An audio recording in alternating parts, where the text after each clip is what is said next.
Magandang umaga po mga kaubayan. Sa oras na ito ay narito po ako sa Bukaw River at tignan po natin mga kaubayan.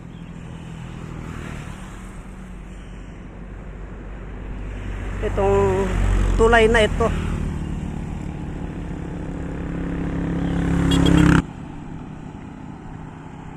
Itong tulay na ito mga kaubayan ay itong pinakamalaking tulay dito sa Zambales.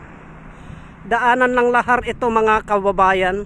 Tignan po natin sa gitna ng tulay, dahil kasalukuyan po tayong naglalakad ngayon. Itong mga dump truck na yan mga kababayan ay yan ay naghahakot ng buhangin. Naghahakot ng buhangin yan, naghahauling po sila mga kababayan.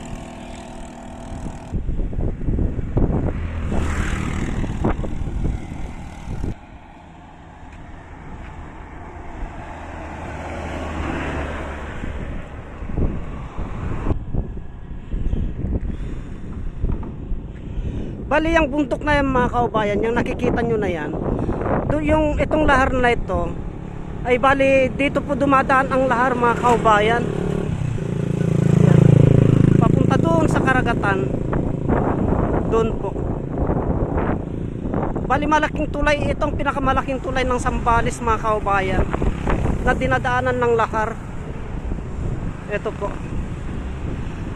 Bali dito dumadaan yung lahar ng San Marcelino, Castillejo, San Felipe, San Narciso, Kabanggan. Yung bundok na yan mga kaubayan, yung mga lahar na yan ay dito lahat dumadaan yan mga kaubayan. Itong tulay na ito, lakarin po natin hanggang dulo mga kaubayan para makita po natin ang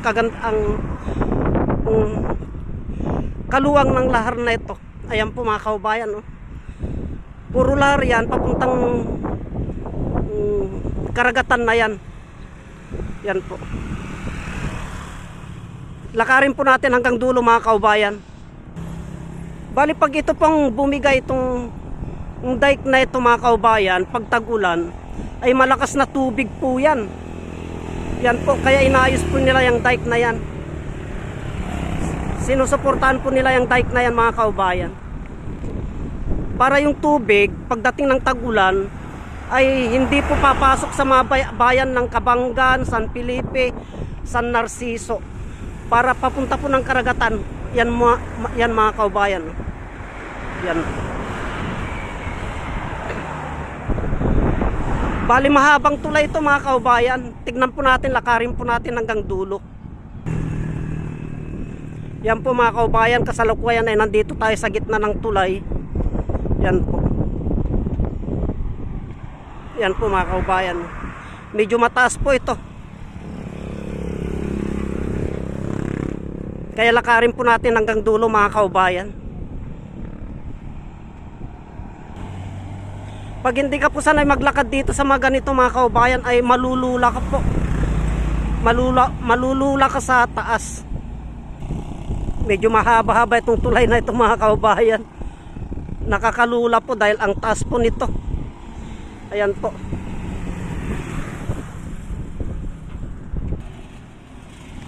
Napakahaba ng tulay na ito mga kaubayan at nakakalula po. Bali nandito na po tayo sa kalagitna. So bali malapit na tayo sa dulo mga kaubayan.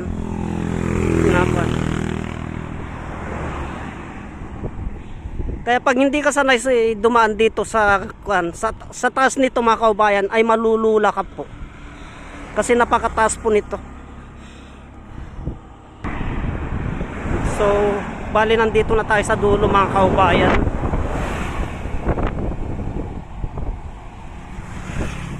Sa wakas ay narating din natin ang dulo ng tulay na ito, na magmula San Felipe hanggang dito sa San Narciso mga kaubayan.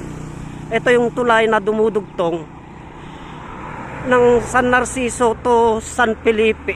At dito din po dumadaan mga kaubayan yung lahar lahat ng galing ng lahar ng Pinatubo, San Narciso, Kabanggan, San Marcelino, Castillos. Basta't nakikita nyo yung kabundukan na yan mga kaubayan, galing dun sa Pinatubo, ay dito po lahat dumadaan.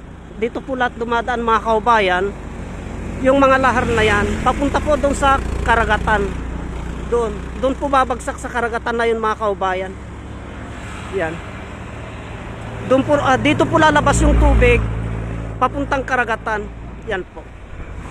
Yan po mga kaubayan. Kaya hanggang dito na lamang po ang videos na ito at marami pong salamat.